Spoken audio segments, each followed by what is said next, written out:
এবং তার ভুলের জন্য সেই ব্যক্তি বুঝতে পেরে আল্লাহ তাবারক ওয়া তাআলার কাছে ক্ষমা প্রার্থনা চায়। আল্লাহ তাবারক ওয়া তাআলার কাছে ক্ষমা প্রার্থনা যে ব্যক্তি চায়, আল্লাহ তাবারক ওয়া তাআলার কাছে ওই ব্যক্তি সবচাইতে বেশি প্রিয়। তাহলে আজকে আমরা পৃথিবীর বুকে চলতে অচলতে আমাদের অনেক ভুল হয়, আমরা অনেক পাপ করি, কিন্তু আজকে আমরা কি করি? আজকে আমরা পাপ করি ঠিকই, কিন্তু আল্লাহ তাবারক ওয়া তাআলার কাছে আমরা যে ক্ষমা প্রার্থনা চাইবো, আল্লাহর কাছে আমরা মাফ চাইবো, এই সময়টা আজকে আমাদের হাতে থাকে না।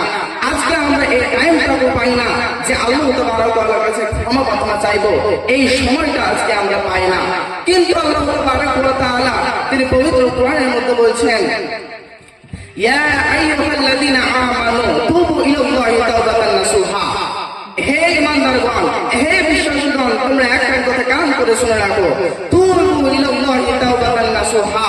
তোমরা পৃথিবীর বুকে যত বড় বড় পাপ করেছো না কেন, যত বড় বড় অন্যায় করেছো না কেন, তোমরা আমার কাছে ক্ষমা প্রার্থনা চাও, আমি আল্লাহ রাব্বুল আলামিন তোমাদেরকে ক্ষমা প্রার্থনা করে দেব, তোমাদেরকে আমি ক্ষমা করে দেব। আমি কোনো মানুষকে ক্ষমা করতে আমি কোনো দ্বিধাবোধ করি না। কোনো মানুষ যদি আমার কাছে ক্ষমার পা যদি এক পা বাড়ায়, আমি আল্লাহ রাব্বুল আলামিন তার জন্য আমি ক্ষমার পা 2 পা বাড়িয়ে দিই। অথচ আল্লাহ তাবারক ওয়া তাআলা এত ক্ষমা, এত দয়া যে আজকে আমরা যদি কল্পনা করি তাহলে আমরা কল্পনা করতে পারবো না। কিন্তু আজকে আমরা হতভাগা মানুষ, আজকে আমরা আল্লাহ তাবারক ওয়া তাআলার কাছে ক্ষমা প্রার্থনা চাইতে পারি না। আজকে আমাদের এই সময় তো থাকে না, আজকে আমরা এই সময় পাই না যে আল্লাহ তাবারক ওয়া তাআলার কাছে আমরা ক্ষমা প্রার্থনা চাইবো।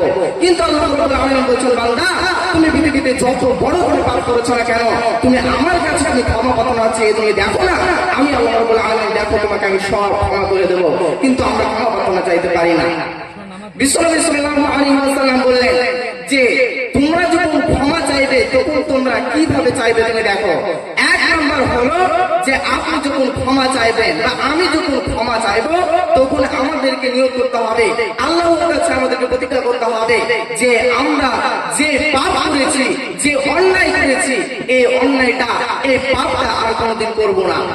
দ্বিতীয় নাম্বার হলো যে আমরা পৃথিবীর বুকে অনেক পাপ করেছি, এই পাপের জন্য আমাদেরকে যদি ক্ষমা প্রার্থনা চাইতে হয়, আমাদেরকে একমাত্র আল্লাহ তাবারক ওয়া তাআলার কাছেই চাইতে হবে, আমাদেরকে কারো কাছে চাওয়া যাবে না। কারণ আল্লাহ তাবারক ওয়া তাআলা বলেছেন, বান্দা তোমার যা কিছু তোমার চাওয়া দরকার, যা কিছু চাওয়া উচিত তুমি আমার কাছে চাও, এমনকি তুমি আমার কাছে ক্ষমা প্রার্থনা চাও, আমি আল্লাহ রাব্বুল আলামিন তোমাকে ক্ষমা প্রার্থনা করে দেব। অথচ আমাদেরকে আল্লাহ তাবারক ওয়া তাআলার কাছে ক্ষমা চাইতে হবে, আল্লাহ রাব্বুল আলামিন তিনি আমাদেরকে ক্ষমা করে দেবেন।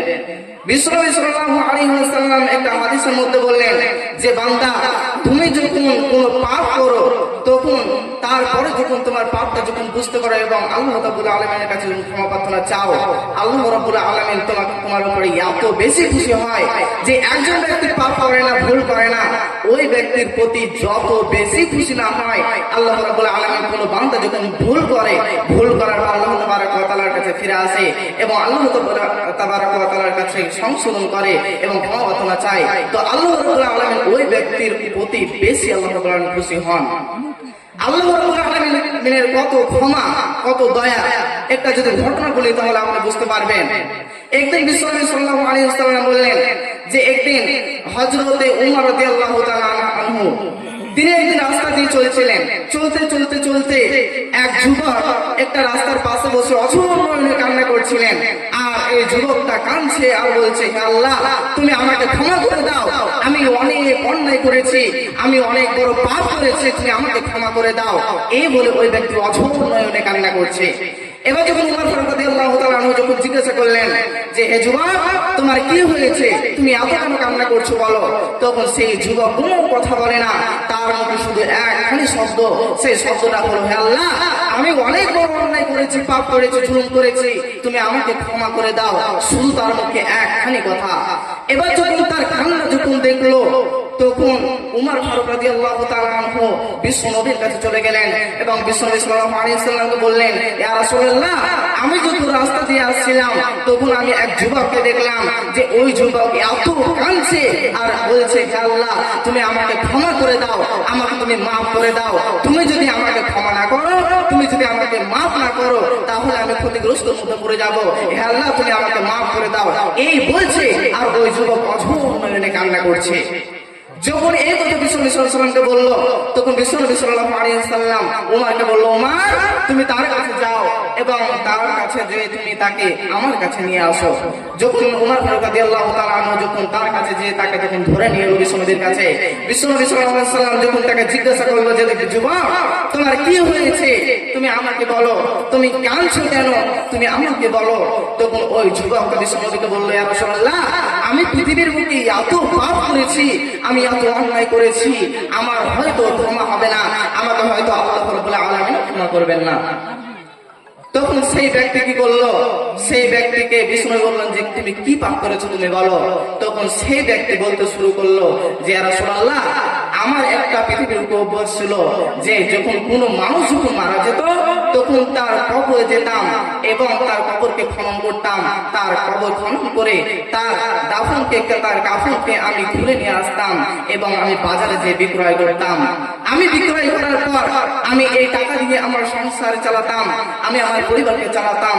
তখন সেই ব্যক্তি যখন এই কথা বিশ্বনবীকে বলল, তখন বিশ্বনবী সাল্লাল্লাহু আলাইহি ওয়াসাল্লাম তাকে সান্ত্বনা দিল যে তুমি সামান্য এই পাপ করেছো আর তুমি কি হতাশ হচ্ছ, তোমার পাপ ক্ষমা হয়ে যাবে, তুমি আল্লাহর কাছে ক্ষমা প্রার্থনা চাও, তোমাকে আল্লাহ রাব্বুল আলামিন ক্ষমা করে দেবেন। তাহলে পরিশেষে আমি আল্লাহর কাছে দোয়া করি, হ্যাঁ লাগো তুমি আমাদের প্রত্যেক মানুষকে তুমি আমাদেরকে ক্ষমা করে দাও। আমরা পৃথিবীর বুকে চলতে আমরা কত পাপ করেছি, কত অন্যায় করেছি, তুমি আমাদের পাপকে অন্যায়কে তুমি মোচন করে তুমি আমাদেরকে ক্ষমা করে দাও। আমরা তোমার বান্দা, যদি তুমি আমাদেরকে ক্ষমা না করো তাহলে আমরা ক্ষতিগ্রস্তের মধ্যে পড়ে যাব, অথচ তুমি আমাদেরকে ক্ষমা করে দাও। আসসালামু আলাইকুম ওয়া রাহমাতুল্লাহ। ওয়ালাইকুম আসসালাম ওয়া রাহমাতুল্লাহ। জাযাকাল্লাহু খাইরান। এই যে বিষয় তওবা সম্পর্কে লম্বা বিষয়, কিন্তু টাইম সংকীর্ণতার কারণে শর্টের মধ্যে ছাড়তে হচ্ছে। এতে বক্তাদেরও পোষাবে না, ঠিকঠাক যদি বলতে যায় তো অনেক সময়। তওবা সম্পর্কে বলা হলো, আমরা তওবা চাই না বা ক্ষমা চাই না, আমাদের ক্ষমার পরিবেশই নাই। আল্লাহ রাব্বুল আলামিনের কাছে ক্ষমা চাইতে জানি না। আল্লাহ তাআলার নাম কি? গফফার, মাফ করনে ওয়ালা। যদি আল্লাহ তাআলা মানুষকে মাফ না করে, গফফার নামে গোডাউনে তালা মেরে দিতে হবে। গফফার মানে হচ্ছে কি? মাফ করনে ওয়ালা, ক্ষমা করনে ওয়ালা। আল্লাহ তাআলা ক্ষমা করার জন্য